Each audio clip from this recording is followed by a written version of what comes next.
Hey guys, Keegan here. I'm back with another video for you guys, and it's time for another movie review video. And today we're going to be talking about 3 movies this time. One of them I watched on Blu-ray, and the other 2 are brand new movies that came out over the weekend. So let's talk about them. So the first film we're going to be talking about is the 1988 film Beetlejuice, directed by Tim Burton. And this film was originally released on March 30th, 1988. Now, I recently watched this film on Blu-ray on Thursday, the day before the sequel came out, which, spoiler alert, the next movie we're going to be talking about is the sequel. Now, I've seen Beetlejuice many times as a kid, but this was my first time watching it in God knows how long. And it felt nice to revisit this film after so long and to prepare myself for the sequel. And it's a great movie. It still holds up all these years later, but we'll get to more on that in a bit. But we'll get to cover the story pretty quickly. So in this film, it follows a couple, Adam and Linda Maitland, played by Alec Baldwin and Gina Davis. They both die in a car accident at the very beginning of the film, and they live in the afterlife as ghosts. And a new family, known as the Dietz family, with their daughter Lydia, played by Winona Ryder, move into the Maitlands' house. And the Maitlands are trying to scare them out of the house, and it doesn't seem to work. So they summon a demon called Beetlejuice, played by Michael Keaton, to help scare the Dietz out of the house. But little do they know, Beetlejuice has more plans than just to help them out getting the Dietz out of the house. And without giving away too much, that's the story of the film in a nutshell. Now, this is a great movie. I really enjoy Beetlejuice. I enjoyed it when I was a kid, and I still like it as an adult. It's got some great special effects. It's funny. Michael Keaton's great in the film. And Winona Ryder and everyone else in the cast was great in the film. And I really like the set designs in the film, especially for the afterlife with all the dead people and stuff. And it's just a really creative film. I really enjoy Beetlejuice. It's definitely one of Tim Burton's best films. And yeah, it's a great film. And if you haven't seen Beetlejuice, definitely check it out. It still holds up all these years later, in my opinion. There was also an animated TV show of Beetlejuice that aired in the late 80s and early 90s. I've seen reruns of it many times a long time ago, and I remember the animated show being pretty good. But it felt good to revisit this film after so long in preparation for the sequel, which we will talk about here very shortly. But other than that, I really enjoyed Beetlejuice. It's great, it's funny, it's entertaining, and it honestly never gets old. I still enjoy this film all these years later.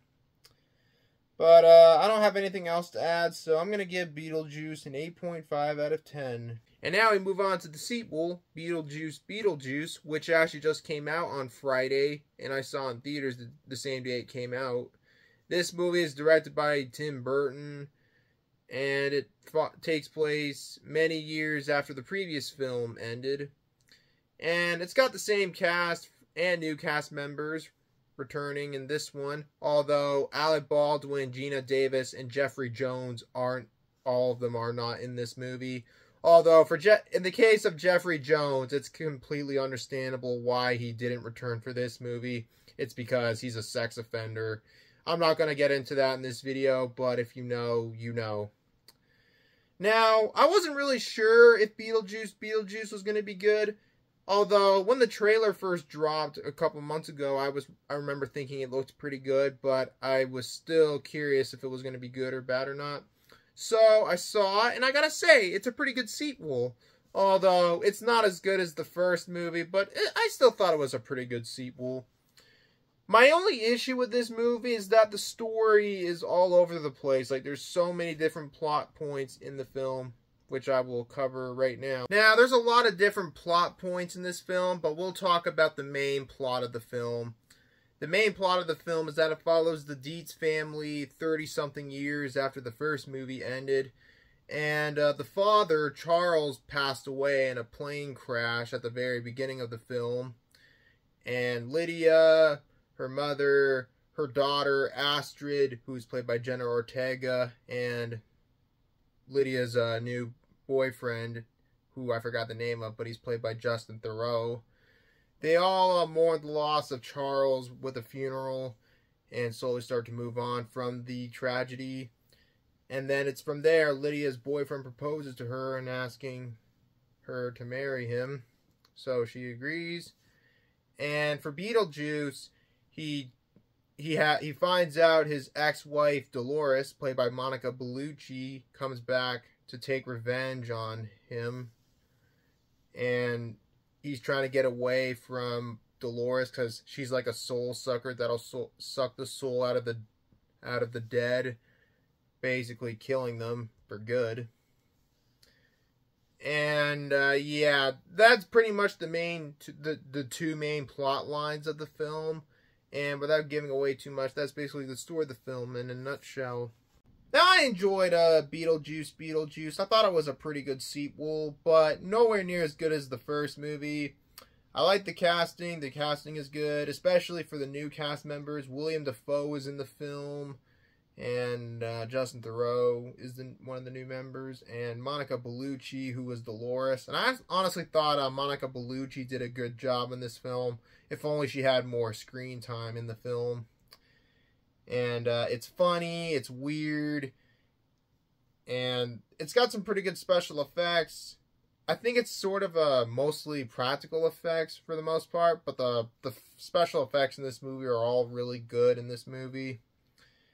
And my main problem with this movie is that there's too many plots that go on throughout the 103-minute long runtime, which is, there's just too many plot lines. Some of the plot lines were a little bit unnecessary, but that's kind of my main issue with the film, that there's too many plot points in the film. But that's pretty much it. But all in all, I thought Beetlejuice was a fun sequel, but as I mentioned before, it's not as good as the first one, but I still enjoyed it for what it was. So if you enjoyed the first Beetlejuice movie, I think you'd like this one. I thought this was a pretty good sequel, and I'll definitely check it out again one day. Anyways, I don't have anything else to add, so I'm giving Beetlejuice a 7 out of 10. And the last film we're going to be talking about is a Canadian film that I saw in theaters on Saturday, and that is Diener 89, which is directed by Scott McGlenn, and it came out the same day as Beetlejuice. Now, I'm not going to talk about this movie for long because I really don't have much to say about it. But this movie is an origin story to the character Diener from the Fubar movies, who is played by Paul Spence, which, if you haven't seen either Fubar or Fubar 2, I would recommend you check those out, because those movies are pretty funny.